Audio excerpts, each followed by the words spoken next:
Webinar number 3, part B. Now we will check the rhetorical figures that you will also do in this assignment.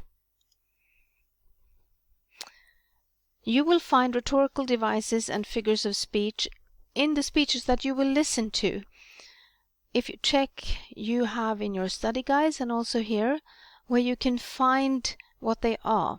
Because you're not going to look for ethos, logos, and pathos. Ethos means that what kind of credibility or trust does the speaker convey? And the logos is what logical reasoning, what logical arguments is the speaker using? And pathos, how is he managing to appeal to people's feelings?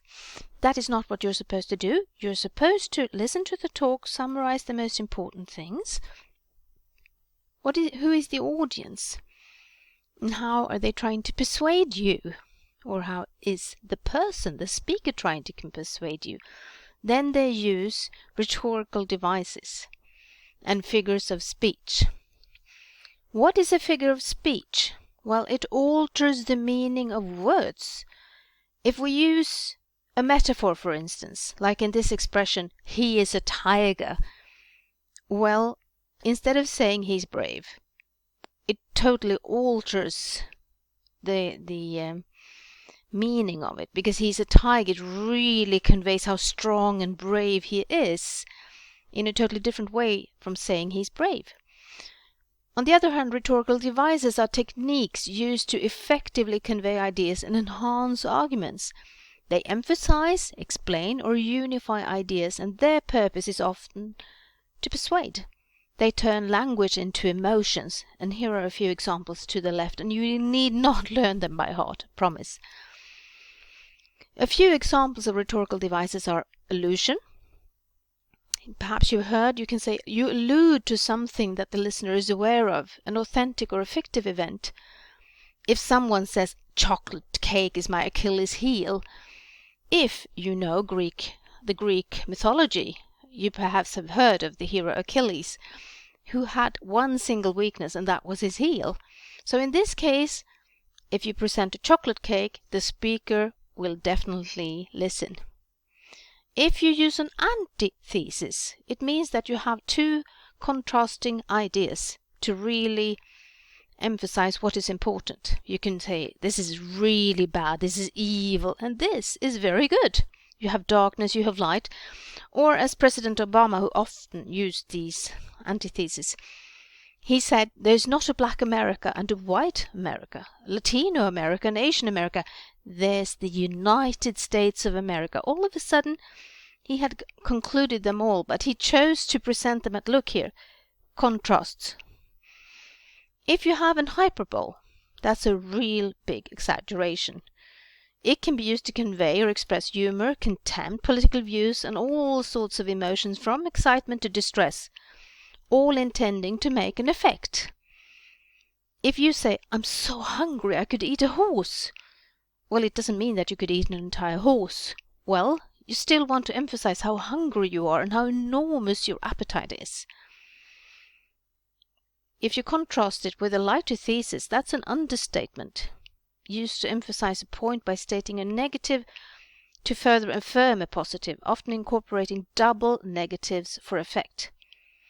If you say, I'm not starving, you use the negation with the extreme word starving.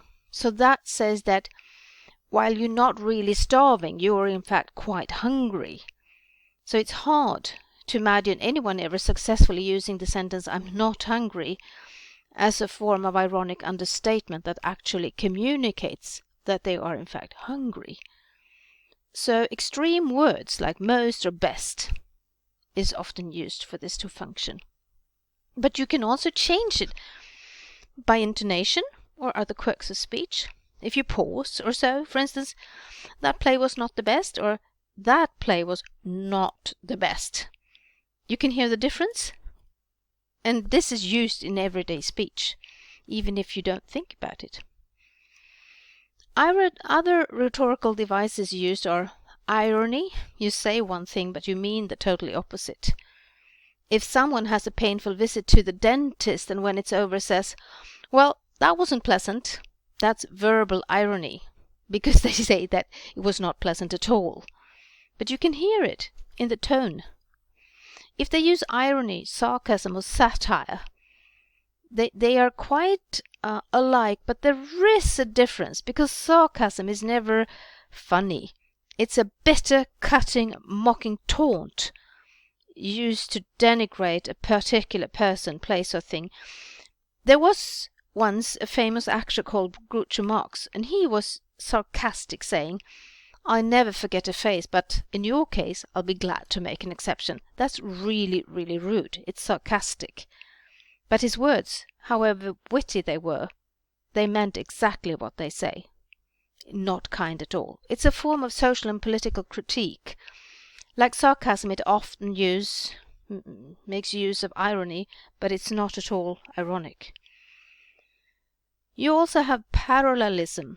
It's a figure of speech in which two or more elements of a sentence or a series of sentences have the same grammatical structure. These parallel elements can be used to intensify the rhythm of language, or to draw a comparison, emphasize, or elaborate on an idea. For example, give a man a fish and you feed him for a day. Teach a man to fish and you feed him for a lifetime. Can you see how the grammatical structures of the first and second sentences parallel each other? Here you got some funny figures of speech and tropes. As we mentioned about hyperbole before, it's an intentional exaggeration of the truth, used to emphasize the importance of something or to create a comic effect. If you look here at the picture, my feet are killing me. Of course they are not, but they look quite funny, and you know exactly what he means. Another one is, oh, my backpack weighs a ton. Of course they don't weigh a ton, but you can effectively communicate that this is really burdensome.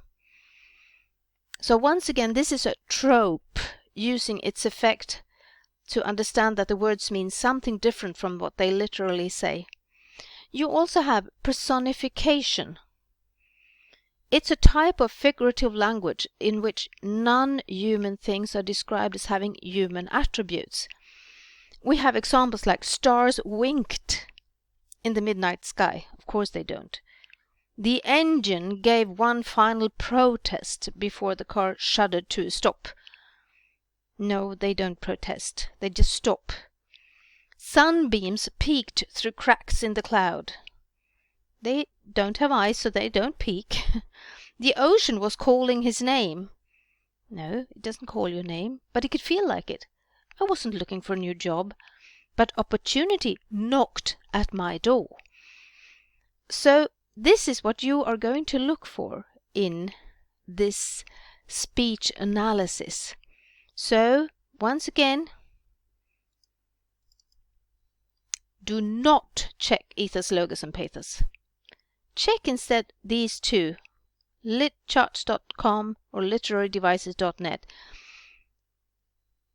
Check them and find a few that you seem easy to remember, that you feel that they are easy to remember. Listen to the speech several times, and do you hear like Nafra, if you have I have a dream, that's what he constantly repeats, Martin Luther King. And of course it's effective. Nelson Mandela does the same thing. So each of the speakers, they have their own tone and rhythm when they speak, and they often have a really good speech writer as well. So I wish you the best of luck with this assignment.